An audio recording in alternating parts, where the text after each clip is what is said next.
Hello बच्चों, जय हिंद। आज हमारा एयरफोर्स नेवी अग्निवीर के लिए प्रैक्टिस सेट 5 रहेगा। कुल 4 प्रैक्टिस सेट हम करवा चुके हैं, उसकी प्लेलिस्ट दे दी गई है। आइए 5वां प्रैक्टिस सेट स्टार्ट करते हैं। इसका देखिए पहला क्वेश्चन बड़ा ही अच्छा क्वेश्चन है, इसको आप लोग समझोगे, इसको समझोगे। क्वेश्चन ये लिखा गया है के किस मान के लिए सरल रेखा के किस मान के लिए सरल रेखा 3x प्लस 4y प्लस के बराबर 0 वृत्त x square plus y square बराबर 16 को स्पर्श करती है।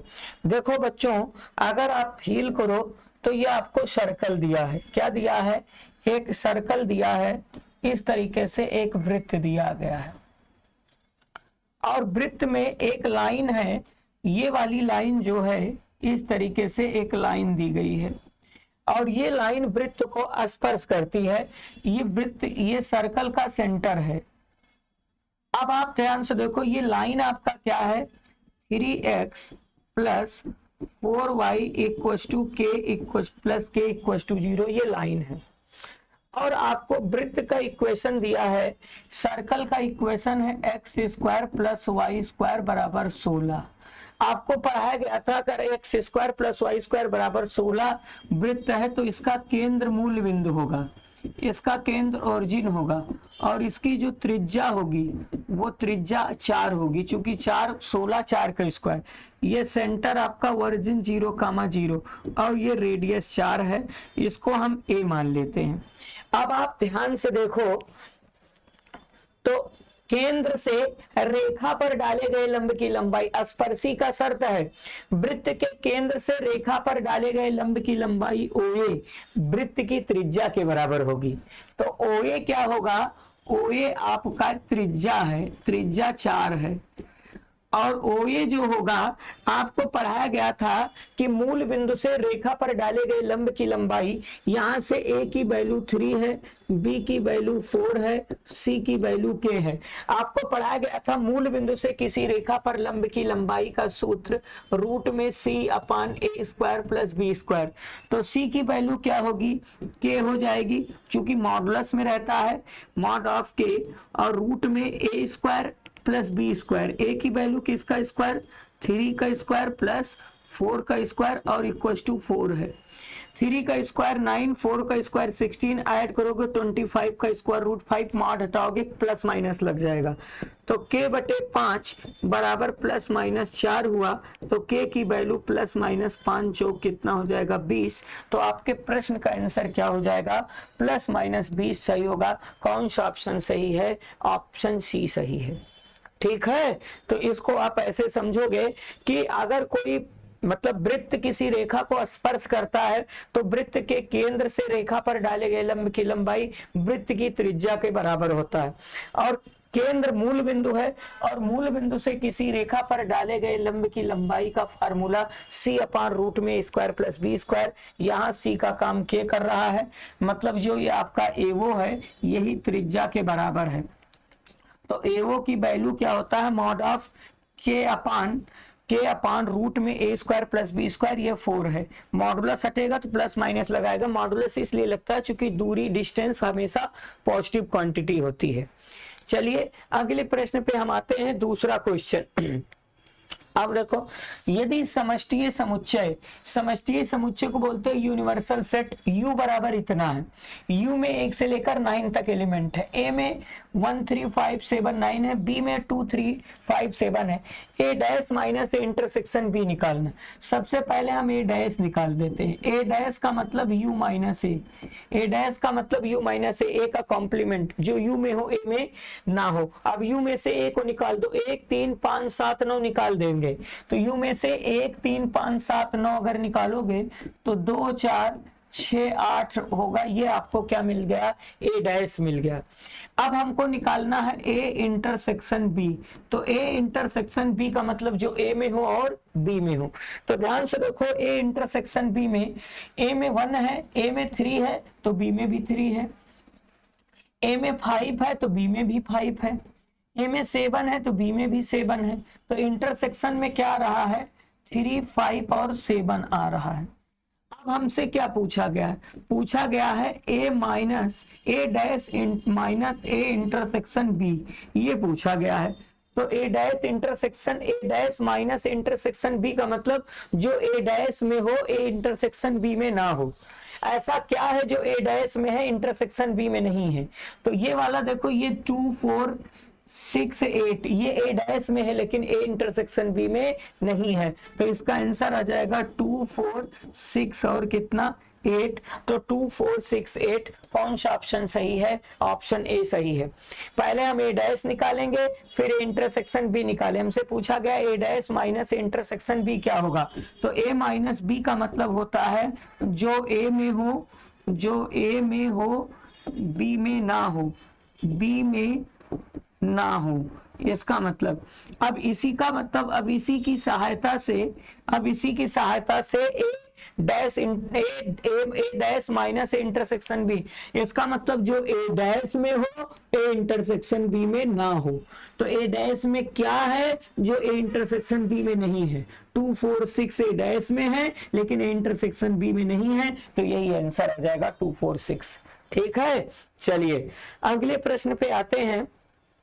अब देखो क्वेश्चन है एफ एक्स बराबर साइन इनवर्स इतना, तो इस फलन का प्रांत क्या होगा? देखो एफ एक्स की वैल्यू अगर आपके पास साइन इनवर्स यक्स है तो इसका जो डोमेन होता है, डोमेन का मतलब यक्स, यक्स कहां से कहां तक होगा? -1 से +1 के बीच में होगा, ये डोमेन है। अब इसी की सहायता से हमको किसका डोमेन निकालना है? किसका डोमेन निकालना है? F x equal to sine inverse किसका निकालना है? x माइनस 2 का। अब ध्यान से देखो डोमेन के लिए, फॉर डोमेन के लिए बताया गया था कि जो साइन इनवर्स के जो अंदर है वो माइनस, जैसे साइन इनवर्स के अंदर x है तो वो -1 से +1 में हुआ।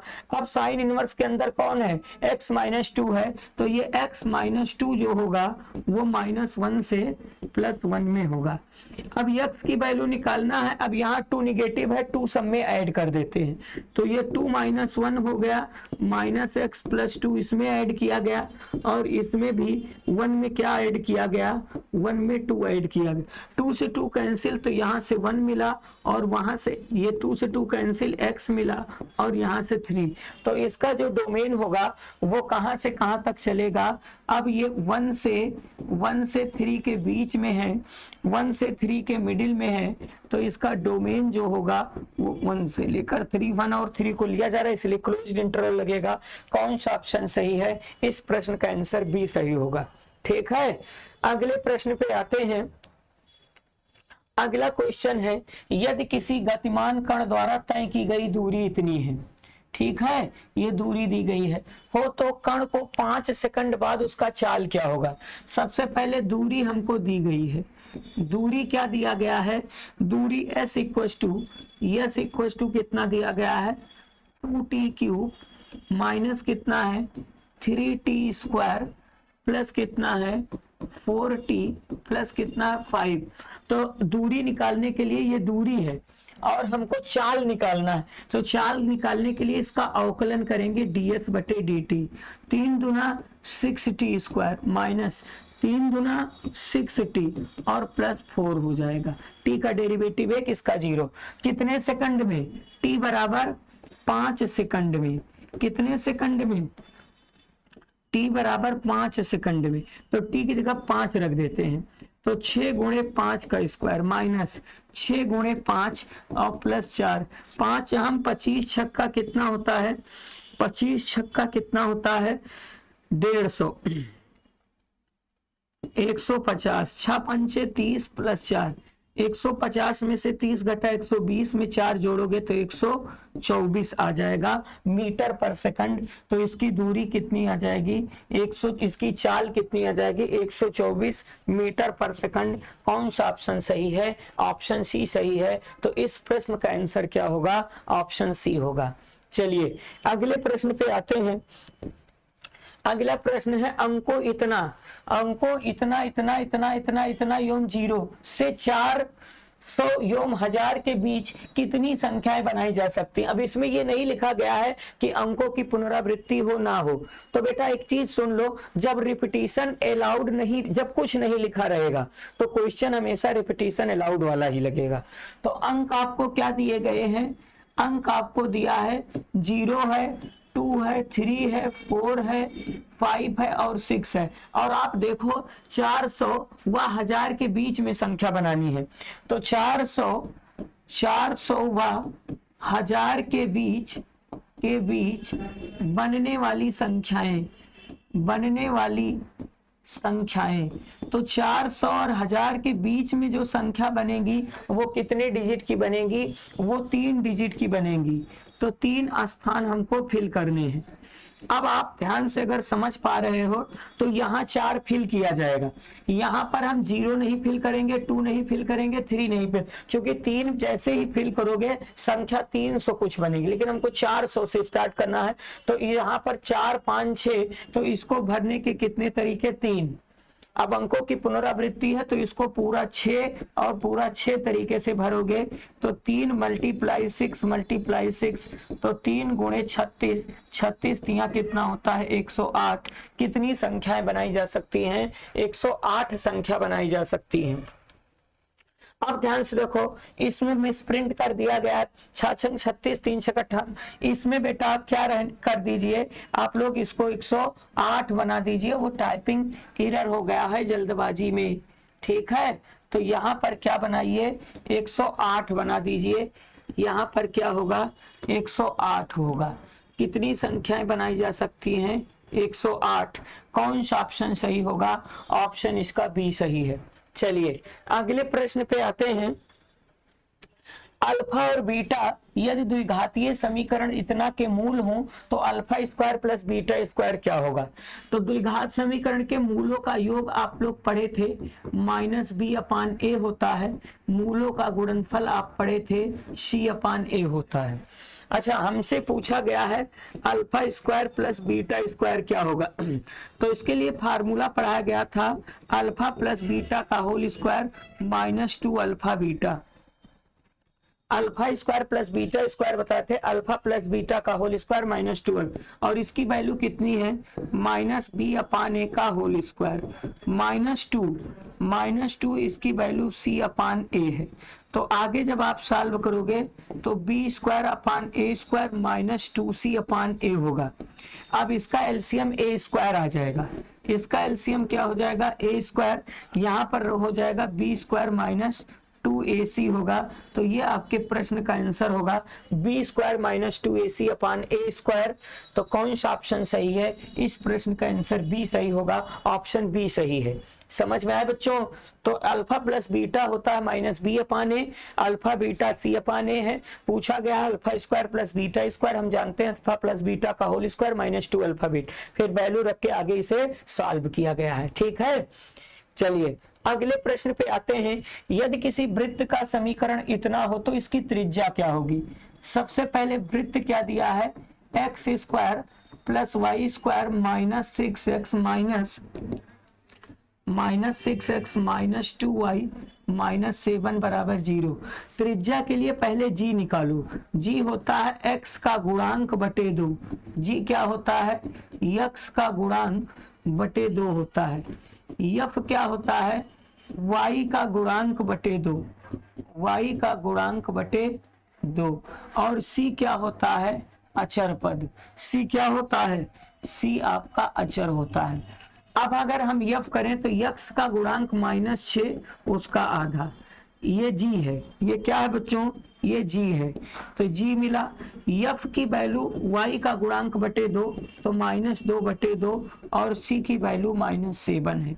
तो यहाँ से g की वैल्यू -3 मिली, f की वैल्यू -1 मिला, c की वैल्यू -7 है। तो इसके केंद्र का फार्मूला बताया गया था, इसका केंद्र -g, -f होता है। तो -g की वैल्यू -3 तो +3 1, ये केंद्र हो गया। लेकिन हमसे केंद्र नहीं पूछा है, हमसे त्रिज्या पूछी गई है। तो त्रिज्या का फार्मूला होता है रूट में g² + f² - c होता है। तो रूट में जी की वैल्यू -3 का स्क्वायर 9 होगा, 1 का स्क्वायर 1 होगा, और सी की वैल्यू -7 है, यहाँ खुद माइनस में है, ये खुद माइनस में है, यहाँ खुद माइनस है, तो माइनस माइनस प्लस हो जाएगा। 9 1 10 7 कितना हो जाएगा 17, 9 1 10 और 7 कितना हो जाएगा √17। तो इसकी त्रिज्या कितनी होगी प्यारे बच्चों, इसकी त्रिज्या 17 होगी। अब इसमें √17 कहीं है नहीं, तो इसका ऑप्शन क्या सही होगा, ऑप्शन डी सही होगा। ठीक है, जी होता है x के गुणांक का आधा, 6/2 का आधा 3 और 2/2 का आधा 1, ये 7, 3 त्रिका 9, 1 10 और सी 7। ठीक है, समझ में आया। तो इसका ऑप्शन क्या होगा, ऑप्शन डी सही होगा। इसकी त्रिज्या कितनी हो जाएगी √17। चलिए आगे बढ़ते हैं। अब ध्यान से देखो, 107 एवं 253 के बीच 5 से विभाजित होने वाली संख्याओं का योग। तो 107 व 253 के बीच 5 से विभाजित होने वाली संख्याएं, 5 से विभाजित होने वाली संख्याएं, 5 से विभाजित होने वाली संख्याएं, तो सबसे पहले हम ये करेंगे कि 107 व 253 के बीच में 5 से विभाजित होने वाली संख्या 110 है, 115 होगा, 120 होगा और ऐसे अंतिम में 250 होगा। योग के लिए सबसे पहले हमको n की वैल्यू निकालनी है, L-A/D+1 पढ़ाए थे। तो L की वैल्यू है 250, L है आपका 110 अपान D, 5 5 का गैप है +1। 250 में से 110 घटाओगे तो n की वैल्यू 0 और यहाँ से 4 मिला और यहाँ से 1 मिला, अपान 5 +1 आ जाएगा।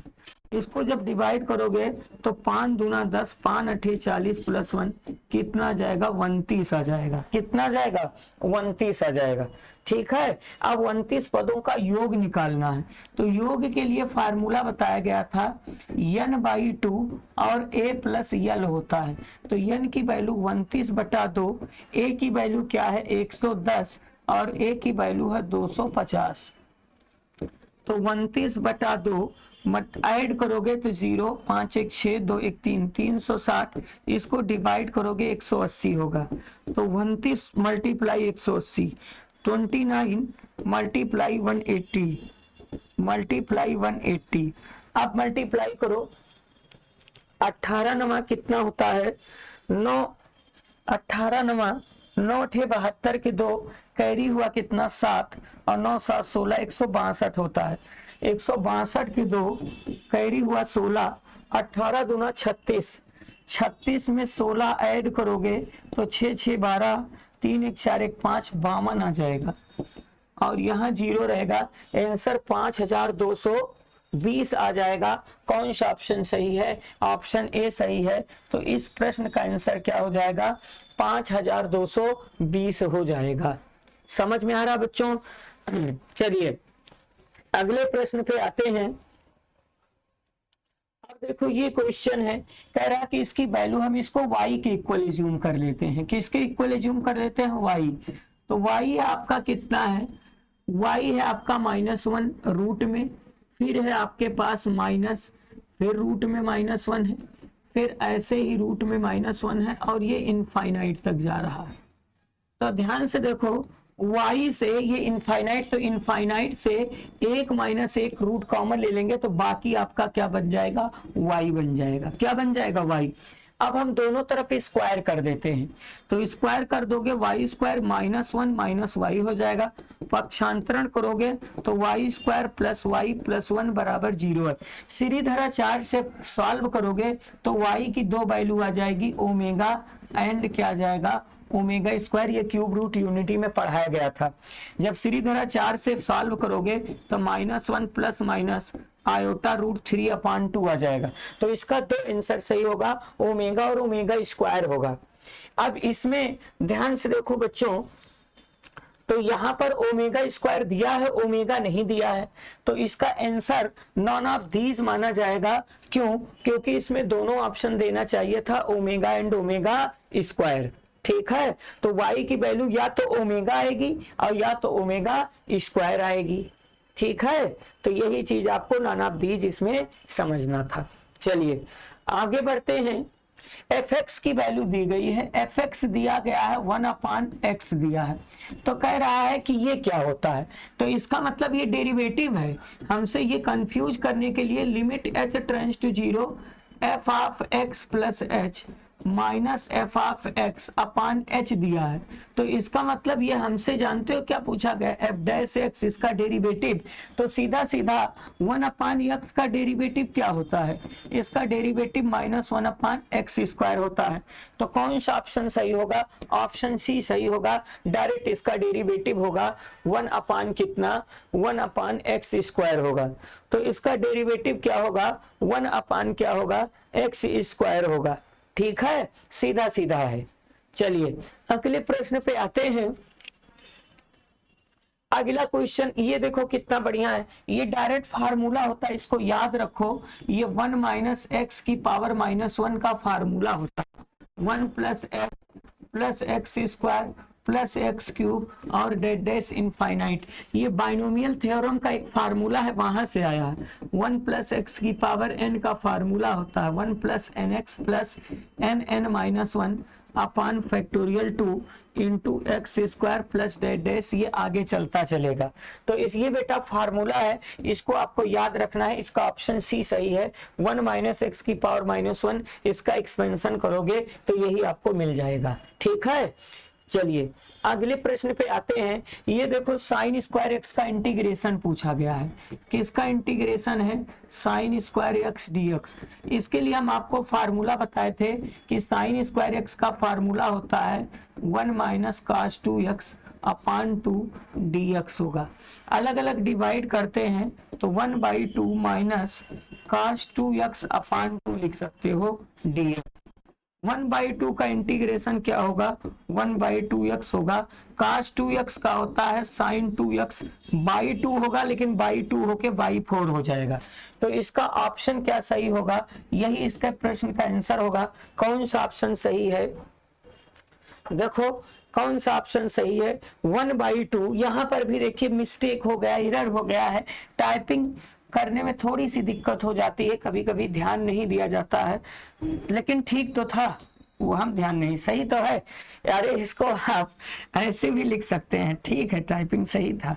इसको आप ऐसे भी तो लिख सकते हो बेटा, इसको आप ऐसे भी तो लिख सकते हो x/2 माइनस साइन 2x अपान 4 प्लस c। तो कौन सा ऑप्शन सही है, ऑप्शन सी सही। इस प्रश्न का आंसर क्या होगा x/2 - 1/4 साइन 2x, ठीक है। तो डायरेक्ट बड़ा सिंपल क्वेश्चन था, बस आपको फार्मूला लिख के इसे सॉल्व करना था। चलिए अगले क्वेश्चन पर आते हैं। ये देखो अच्छा क्वेश्चन है। क्वेश्चन लिखा गया है 1 से लेकर e तक और लिखा गया है log x का whole square upon x dx। तो इसके लिए हम लेट log x को हम t मान लेते हैं और इसकी लिमिट हम चेंज कर देते हैं। लो लिमिट अगर x आपका 1 होगा, यहाँ पर एक जगह 1 पुट करोगे, तब उस कंडीशन में t की वैल्यू 0 आ जाएगी। क्यों आ जाएगी, क्योंकि जैसे ही x की जगह 1 पुट करोगे तो log 1 की वैल्यू 0, t वैल्यू 1 है। अगर इफ x के प्लेस पे e पुट करोगे देन तब उस कंडीशन में t की वैल्यू 1 हो जाएगी, क्योंकि log e की वैल्यू 1 होती है। और जिसको t मानते हैं उसका डेरिवेटिव पढ़ते हैं 1/x dx बराबर dt। तो यहाँ से dx की वैल्यू क्या मिल जाएगी x इंटू dt। अब हम सारी वैल्यू पुट कर देते हैं। अब हमारी लिमिट कहाँ से कहाँ तक चलेगी, 0 से 1, ऊपर t मान चुके हैं तो t स्क्वायर, नीचे सब कैंसिल, यहाँ x है और इसकी वैल्यू x dt है। बेटा x से x कैंसिल हो जाएगा, बचा 0 से 1 और यहाँ से आपको मिलता है टी स्क्वायर डी टी। अब टी की वैल्यू नहीं रखनी, चूंकि आप लिमिट पहले ही चेंज कर दी। टी स्क्वायर का इंटीग्रेशन टी क्यूब अपान 3 होता है और लिमिट कहाँ से कहाँ तक चलेगी 1 से जी। 1 रखने पर फायदा है, 0 रखोगे तो 0 में चला जाएगा और 1 का क्यूब 1/3। आपके प्रश्न का आंसर क्या होगा 1/3 होगा। कौन सा ऑप्शन सही है, ऑप्शन डी सही है। तो इस प्रश्न का आंसर 1/3 होगा। चलिए अगले क्वेश्चन पर हम आते हैं। अब देखो इसका डेरिवेटिव कर रहा है, पूछा है D by D x of tan inverse, अब ध्यान से देखो रूट में हम आपको पढ़ाए थे, इसका फार्मूला डायरेक्ट लिख दीजिए 1 - 2 sine square x by 2, direct formula पढ़ाए थे। क्या पढ़ाए थे? 1 - 2 साइन स्क्वायर एक्स बाई 2, ठीक है ना। ये रूट में ये 1 रहेगा, 1 - 2 साइन स्क्वायर एक्स बाई 2, और इसका फार्मूला पढ़ाए थे 1 + 2 कास स्क्वायर एक्स बाई 2 - 1। फिर क्या होगा? फिर अगली लाइन में 1 से 1, 2 से 2, ये सब कैंसिल, साइन बटे कास टैन हो जाएगा। तो डी बाई डी एक्स यहाँ पर आपको मिलता है टैन इनवर्स, अंदर स्क्वायर हटने पर टैन एक्स बाई 2 हुआ। अब क्या करोगे? टैन से टैन रिमूव हो गया, D by D x of x by 2 हुआ। एक्स का डेरिवेटिव 1, 2 रहेगा, तो आपके प्रश्न का आंसर क्या आ जाएगा? 1/2 आ जाएगा। कौन सा ऑप्शन सही है? ऑप्शन सी सही है, इसका आंसर 1/2 आएगा। चलिए अगले प्रश्न पे आते हैं। अब देखो क्वेश्चन पूछा गया है, fx बराबर दी गई है x बटे बॉक्स में x दिया है। बेटा बताए थे कि अगर कहीं बॉक्स फंक्शन हो, मॉडुलस फंक्शन हो, इसकी लिमिट निकालनी है 2 पर, तो 2 लिमिट होती है, एक LHL होती है और दूसरी क्या होती है? RHL।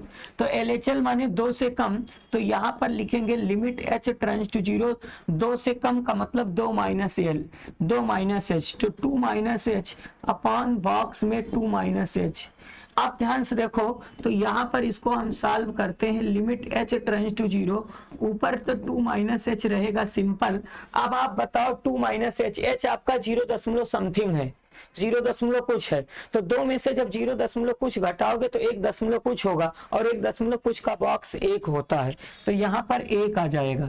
तो अब लिमिट ले लेंगे h की जगह 0, तो 2 - 0 अपॉन 1, ये 2 आ जाएगा LHL। अब हम निकाल देते हैं RHL। RHL में क्या होता है? Limit h tends to 0, 2 + H upon box में 2 + H। अब h आपका 0 कुछ है, h 0 समथिंग है। अब 0 समथिंग पहले ये सॉल्व होगा, जब 0 समथिंग ऐड करोगे 2 में तो 2 कुछ होगा, 2 कुछ का बॉक्स 2 होता है। तो यहाँ पर आपको मिलता है limit h tends to 0, 2 + H upon 2 आएगा। अब लिमिट लेना है तो 2 + H की यहाँ डायरेक्ट लिमिट नहीं ले गए, बॉक्स के अंदर लिमिट नहीं जाती, पहले वो हल होता है तब लिमिट लेते हैं। और यहाँ पर 2, तो यहाँ से 2/2 कैंसिल होके कितना जाएगा? 2/2 कैंसिल होके कितना आ गया? 1।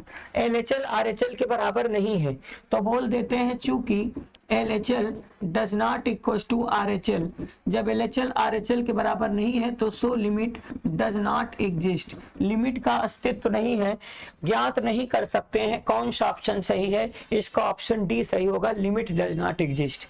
तो बताया गया था कि अगर आपके पास मॉडुलस फंक्शन हो, बॉक्स वाला कोई फंक्शन हो, उसकी लिमिट निकालते समय हमको LHL और RHL दोनों निकालना पड़ेगा। चलिए अगले प्रश्न पे हम आते हैं। उस सरल रेखा का द्विक कोसाइन, जिसको हम बोलते हैं डायरेक्शन कोसाइन, इसको शॉर्टकट में DCS बोलते हैं, क्या होगा? जो अक्षों के साथ बराबर कोण बनाती है। बराबर कोण का मतलब अल्फा, बीटा, गामा, ये तीनों बराबर हम मान लेते हैं। तीनों किसके बराबर हैं? थीटा के बराबर है। पढ़ाया गया था कोई रेखा अगर अक्षों के साथ अल्फा, बीटा, गामा कोण बनाती है तो उसके DCS क्या होते हैं? इसके DCS होते हैं कास अल्फा, कास बीटा, कास गामा, ये DCS होते हैं। अच्छा एक चीज और बताया गया कि DCS को हम लोग किससे रिप्रेजेंट करते हैं? LMN से रिप्रेजेंट, लेकिन ये DCS सब सेम है, समझ में आया? अक्षों के साथ बराबर कोण बनाते, इसका DCS पूछा गया है, क्या होगा? DCS का मतलब वही कास अल्फा, कास बीटा, कास गामा निकालना है, इसी को DCS है। अब हम लोग पढ़ते थे कि L² + M² + N² बराबर क्या होता है? 1। DCS का सम 1 होता है। तो अगर L की वैल्यू है x, तो x² बराबर 1 होगा। कितना x² हुआ? 3x² 1 हुआ, तो x² बराबर कितना मिला? 1/3 1/3, स्क्वायर हटाओगे 2 साइन आएगा, हम पॉजिटिव लेंगे, डायरेक्शन रेशियो 2 पेयर में, x की वैल्यू 1/√3 और x ही क्या है, यही cos alpha cos beta cos gamma मानो चाहे LMN मानो। तो आपके जो DCS हुए LMN वो कितना मिला, 1/√3, ये भी है, ये भी 1/√3 है, ये भी 1/√3 है। तो इस प्रश्न का आंसर क्या होगा, इस प्रश्न का आंसर सी होगा, 1/√3 1/√3 1/√3। ठीक है, चलिए हम अगले प्रश्न पे आते हैं। अगला क्वेश्चन है, अब ध्यान से देखो, ये साइन एक्स का इंटीग्रेशन पूछा गया मॉडुलस के साथ। देखो इसको हम और ट्रिक से बता देते हैं। आप लोगों को साइन एक्स का ग्राफ याद होगा, 0 से पाई और ये 2 पाई, ये साइन एक्स का ग्राफ है। ये किसका ग्राफ है, ये साइन एक्स का ग्राफ है। लेकिन जैसे ही हम मॉडुलस साइन एक्स का ग्राफ बनाएंगे तो मॉडुलस में जो चीज नीचे है वो ऊपर शिफ्ट हो जाती है, 0 से पाई, फिर पाई से, ये किसका ग्राफ है, ये मॉड ऑफ साइन एक्स का ग्राफ है। ये किसका ग्राफ है, ये मॉड ऑफ साइन एक्स का ग्राफ है। और ये साइन, ये आपका 0 है, ये पाई है, और यहाँ से 2 पाई हमको क्या करना है, यहाँ पाई से 2 पाई में देखना है। यहाँ पर ये आपका है 0 पाई और ये 2 पाई है। बेटा अगर आपको याद हो तो यहाँ पर क्या होता है, यहाँ पर ये π/2 होता है और यहाँ पर ये 3 π/2 हो। आपको पढ़ाया गया होगा कि साइन π/2 यहाँ रहेगा और यहाँ 3 π/2 होगा। अब ध्यान से देखो, 0 से π/2 में साइन का टुकड़ा ये 1 देता है, साइन π/2 की वैल्यू 1 होती है, तो 0 से 1, यहाँ पर भी 1 होगा, यहाँ पर 1 देगा, यहाँ पर 1 देगा। लेकिन हमको ग्राफ में कहाँ से कहाँ तक चलना है, पाई से 2 पाई, तो हमको पाई से 2 पाई चलना है। इसका मतलब पाई से 2 पाई में हमको ये वाला पोर्शन लेना है, तो इस वाले पोर्शन में 1 यहाँ है, 1 यहाँ है, तो इसका आंसर 1 + 1, आंसर कितना जाएगा, 2। कौन सा ऑप्शन सही होगा, इसका ऑप्शन सी सही है, इसका आंसर क्या जाएगा, 2 आ जाएगा। समझ में आया, इसको अलग तरीके से हम लगाए हैं। चलिए आगे बढ़ते हैं। अगर मान लिया जाए इसको आप बेसिक से लगाओगे तब तो इंटीग्रेशन 2 पार्ट में से ब्रेक करना पड़ेगा। अगले प्रश्न पे हम आते हैं, ध्यान से देखो, कह रहा कि यह एक सिंगुलर मैट्रिक्स है, सिंगुलर स्क्वायर मैट्रिक्स हो तो थीटा की वैल्यू क्या होगी। सिंगुलर को बोलते हैं अव्युत्क्रमणीय अवयव। सिंगुलर, कोई मैट्रिक्स सिंगुलर तब होता है जब उसका डिटर्मिनेंट 0 हो, तो इसका डिटर्मिनेंट 0 हो जाएगा। इसका डिटर्मिनेंट इसका 0 होगा। डिटर्मिनेंट को हम लोग बोलते हैं सारणिक, इसका सारणिक क्या हो जाएगा, 0। आप ध्यान से देखो, सारणिक भी हम निकालते हैं। पहले क्या जाएगा, cos थीटा, पहले क्या जाएगा, पहले सारणिक में क्या जाएगा, cos थीटा आएगा, ये और ये डिलीट हो जाएगा, इसका इसमें गुणा करोगे cos थीटा -0 आ जाएगा। फिर आपके पास माइनस साइन थीटा आएगा, फिर ये और ये डिलीट हो जाएगा, तो ये साइन थीटा -0, और बाकी जब आगे 0 करोगे तो पूरी पार्टी 0 में चली जाएगी। तो बचा आपके पास cos theta cos square theta, यहाँ पर माइनस साइन स्क्वायर थीटा बराबर 0, cos square theta minus sine square theta बराबर 0। तो ये आप इसको ऐसे भी सोच सकते हो, लोग इसको आप लिख सकते हो साइन स्क्वायर थीटा बराबर cos स्क्वायर थीटा। अब जब बताए थे sine square theta cos square theta बराबर हो तो cos स्क्वायर से डिवाइड कर दो, तो cos स्क्वायर थीटा बटे साइन, इसको मतलब cos स्क्वायर थीटा से डिवाइड कर देते हैं और यहाँ पर 1 हो जाए, तो सीधा सीधा tan स्क्वायर थीटा 1 हो गया, तो थीटा स्क्वायर, अब tan स्क्वायर थीटा अगर 1 है तो tan थीटा क्या होगा, 1 होगा। अरे ये tan स्क्वायर थीटा बराबर 1, तो यहाँ से tan थीटा की वैल्यू +-1 आएगी। अब +-1 में यहाँ पर थीटा आपका π/4 भी होगा और थीटा आपका 3π/4 भी होगा। अरे tan 45 डिग्री की वैल्यू 1 होती है, तो इसका ऑप्शन क्या सही होगा, π/4 सही होगा। यही हमारे प्रश्न का क्या होगा, आंसर होगा। सीधा सीधा यही सेटिस्फाई करा दो, π/4 की वैल्यू 1/√2, 1/√2 कैंसिल होके 0 आ जाएगा। ठीक है, चलिए अगले प्रश्न पे हम आते हैं। इसकी वैल्यू पूछी गई, डायरेक्ट सॉल्व करना है। देखो 6 है, पहला और पहला डिलीट हो जाएगा तो -2 -10 हो जाएगा। फिर निगेटिव आता है, पहले से निगेटिव है, पॉजिटिव हो जाएगा, ये और ये डिलीट हो जाएगा, 2 दूना 4 और 10 दूना 20 होगा, निगेटिव निगेटिव पॉजिटिव हो जाएगा। इसको सॉल्व करोगे तो 2, ये आपके पास हो जाएगा 5 दूना 10, निगेटिव 10 हो जाएगा। फिर आगे क्या हुआ, तो यहाँ पर 12 छंग कितना हो जाएगा, 72 हुआ, 24 तिया कितना हो जाएगा, 72 हुआ, और वो तो 0, ये भी कैंसिल होके 0 आ गया। तो इस प्रश्न का आंसर क्या होगा, 0 होगा। कौन सा ऑप्शन सही है, ऑप्शन ए सही है, इसका आंसर क्या आ जाएगा, 0 आ जाएगा। चलिए अगले प्रश्न पे आते हैं। ये देखिए tan inverse 2 plus tan inverse 3 है, का निम्नलिखित में से कौन सा आंसर होगा। देखो tan inverse 2 plus tan inverse 3, यहाँ पर tan inverse x plus tan inverse y का फार्मूला होता है, tan इनवर्स क्या होता है, tan inverse x plus y upon 1 minus x into y, ये होता है। तो यहाँ से आपको मिलता है tan इनवर्स 5 और 1 माइनस 6 होगा। तो यहाँ से आपको मिलेगा tan इनवर्स ऊपर 5 नीचे माइनस 5, तो कैंसिल होके tan इनवर्स -1 आया। अब -1 बेटा याद करो किसकी वैल्यू होती है, 135 डिग्री, रेडियन में इसे 3 पाई/4 कहते हैं। क्या कहते हैं, 3 पाई/4, यहाँ लिख देते हैं। रेडियन में क्या कहते हैं, 3 पाई/4 कहते हैं। तो आपका आंसर सही होगा ऑप्शन सी, 3 पाई/4 होगा। ठीक है, तो इसका आंसर क्या होगा, 3 पाई/4 होगा। अगले प्रश्न पे आते हैं। कह रहा कि त्रिभुज ABC में कोण A का मान 30 डिग्री है, कोण C 105 डिग्री है, B की वैल्यू दी गई है 3√2 A पूछा गया। AB में रिलेशन है, AB और C में रिलेशन है, दिमागी प्रश्न है, ध्यान से देखो। A B और C में रिलेशन है, तो पहले आप लोग पढ़ो ट्राइंगल के तीनों एंगल का सम क्या होता है। तीनों एंगल का सम 180 डिग्री होता है। A की वैल्यू 30 डिग्री है, B नहीं पता है, C की वैल्यू कितनी डिग्री, 105 बराबर कितना, 180। तो ये 135 हो जाएगा, प्लस 135 हो जाएगा, 135, ये आपका 180। तो कोण B की वैल्यू हो जाएगी 180 माइनस 135, तो कोण B आपको 45 डिग्री मिल जाएगा। अब हम लोग A और B में रिलेशन, अब हम लोग जा नियम से, किस नियम से, जा नियम से। तो जा नियम में क्या होता है, जा नियम में होता है साइन A अपान A बराबर होता है साइन B अपान B होता है। हमको किसकी वैल्यू निकालनी है, A की वैल्यू निकालनी है। चलो साइन A, एंगल A हमको 30 डिग्री है, A की वैल्यू नहीं पता है, और इसकी वैल्यू 45 डिग्री है, साइन 45 डिग्री, B की वैल्यू नहीं पता है। अच्छा अब ध्यान से देखो, तिरछा गुणा करते हो तो B साइन 30 डिग्री होगा equals to A sine 45 degree होगा।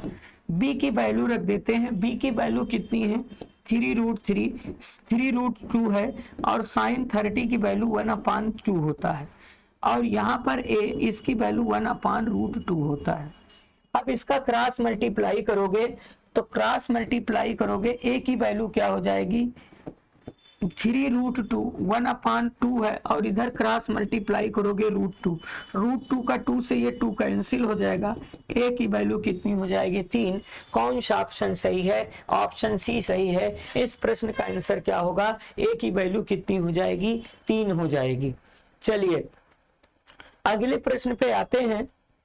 अब ये कह रहा कि x मीटर भुजा वाले एक घन के आयतन में लगभग कितने प्रतिशत का परिवर्तन होगा यदि उसकी भुजा 2% बढ़ जाए। ठीक है, तो भुजा में परिवर्तन दे दिया है, तो उसके घन के आयतन में कितना परिवर्तन होगा यदि उसकी भुजा। अब ध्यान से देखो, भुजा 2% बढ़ जा रही है। पहली भुजा कितनी थी, पहले इसकी भुजा कितनी है, पहले इसकी भुजा x थी। अब नई भुजा क्या होगी ना, उसके आयतन में कितना परिवर्तन होगा, नई भुजा का मतलब अगर हम उसकी भुजा को x माने तो dx/dt 2% बढ़ रहा है। ठीक है ना, 2% इंक्रीज कर रहा है, dx/dt दिया है। अब हम उसका आयतन निकाल देते हैं, क्या निकाल देते हैं, आयतन। आयतन V बराबर किसका आयतन है, घन का आयतन भुजा क्यूब होता है। तो dV बाई dt क्या होता है 3x स्क्वायर dx बटे dt होगा।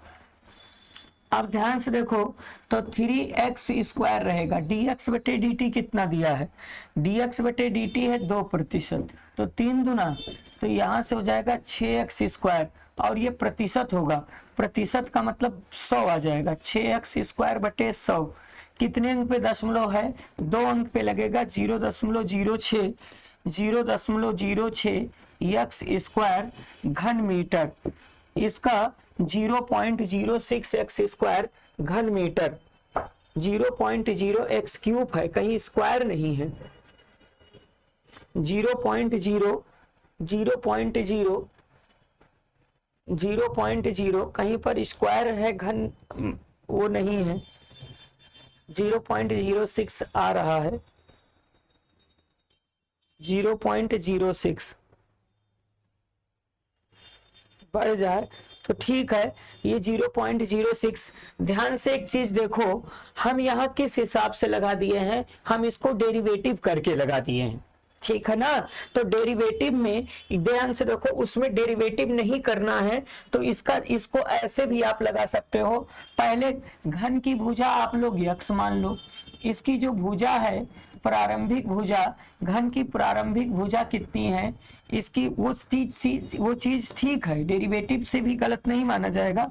इसकी देखो हर एक ऑप्शन में क्यूब आ रहा है, इसकी प्रारंभिक भुजा a बराबर x मान लो, अब 2% की वृद्धि कर दो तो इसका 2% बढ़ा दीजिए, तो ये अब नई भुजा a1 आपको मिलेगी 102/100, ये बढ़ाएगा जाएगा, ठीक है ना। तो जब सॉल्व करोगे आएगा, लेकिन डेरिवेटिव से और आसान हो जाएगा। तो हर एक ऑप्शन में क्यूब है, तो क्यूब हम भले नहीं लिखे वो हम डेरिवेटिव कर दिए तो एक कम हो गया, तो इसका आंसर होगा 0.06 क्यूब घन सेंटीमीटर घन मीटर। आपके प्रश्न का आंसर क्या होगा, ए सही हो जाएगा, ठीक है। चलिए कंफ्यूजन मत क्रिएट करना, आगे बढ़ते हैं।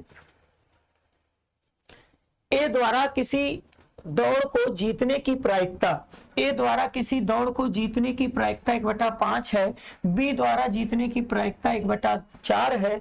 तो कह रहा किसी एक के जीतने की प्रायिकता, किसी एक का मतलब या तो ए जीते या तो बी जीते, तो किसी एक के जीतने की प्रायिकता, किसी एक के जीतने की प्रायिकता, तो किसी एक के जीतने की प्रायिकता का मतलब ए जीते या बी जीते, तो या का मतलब प्लस होता है, तो ए के जीतने की प्रायिकता कितनी है 1/5, या माने प्लस बी का 1/4, तिरछा गुणा करोगे 4 1 के 4 5 1 के 5/20, ऊपर 5 4 9 बटे कितना 20। हमारे प्रश्न का आंसर हो जाएगा 9/20। कौन सा ऑप्शन सही है, ऑप्शन डी सही है। इस प्रश्न का आंसर क्या होगा 9/20 होगा, ठीक है।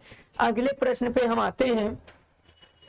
अब देखो किसी घटना के अनुकूल संयोगानुपात, अनुकूल संयोगानुपात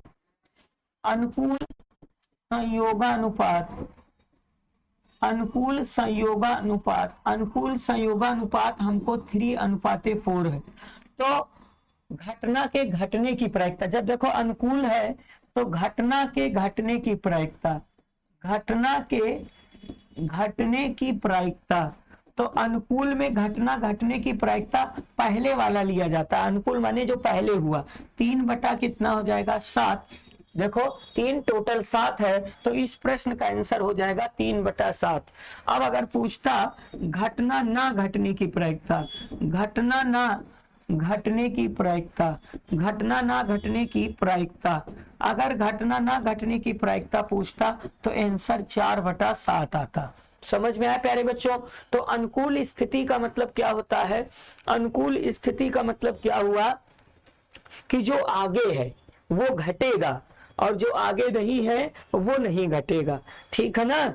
तो इस प्रश्न का आंसर क्या होगा, ऑप्शन सी सही होगा। चलिए अगले क्वेश्चन पर हम आते हैं।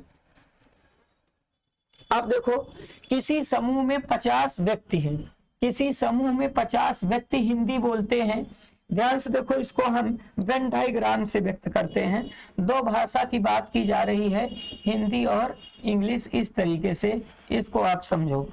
50 व्यक्ति हैं, समझ में, 50 व्यक्ति हिंदी बोलते हैं, 30 आदमी, तो ये हिंदी के लिए है, और ये आपका तमिल है, तमिल है। हिंदी और तमिल दो भाषा बोलते हैं। 10 आदमी हिंदी और तमिल दोनों बोलते हैं, तो ये 10 यहाँ भरा जाएगा। हिंदी कितने बोलते हैं? 50, तो टोटल 50 है, तो यहाँ 40 भरा जाएगा। अरे टोटल 50 में 10 निकल गया, 40 भरा जाएगा। 30 आदमी तमिल बोलते हैं, तो यहाँ 20 भर दिया जाएगा, तभी 30 होता है। तो कह रहा है तो केवल हिंदी बोलने वालों की संख्या जो देखो हिंदी बोलते हैं, ध्यान से देखो, हिंदी बोलते हैं कितना? 50 टोटल ये हिंदी बोल, लेकिन केवल हिंदी कितने बोलते हैं? केवल हिंदी, तो ये वाला पार्ट केवल को रिप्रेजेंट करेगा। तो केवल हिंदी कितने बोलते हैं? केवल हिंदी बोलते हैं, केवल हिंदी कितने बोलते हैं? 40 लोग केवल हिंदी बोलते हैं। तो इस प्रश्न का आंसर क्या होगा? 40 होगा। कौन सा ऑप्शन सही है? ऑप्शन सी सही है। तो इस प्रकार से प्यारे बच्चों आज 5वां सेट जो है कंप्लीट हुआ। आप लोग लगातार तैयारी करते रहो, और भी हम सेट लेकर आएंगे। कल हमारा 6वां प्रैक्टिस सेट रहेगा। आज के लिए इतना ही। थैंक यू, धन्यवाद।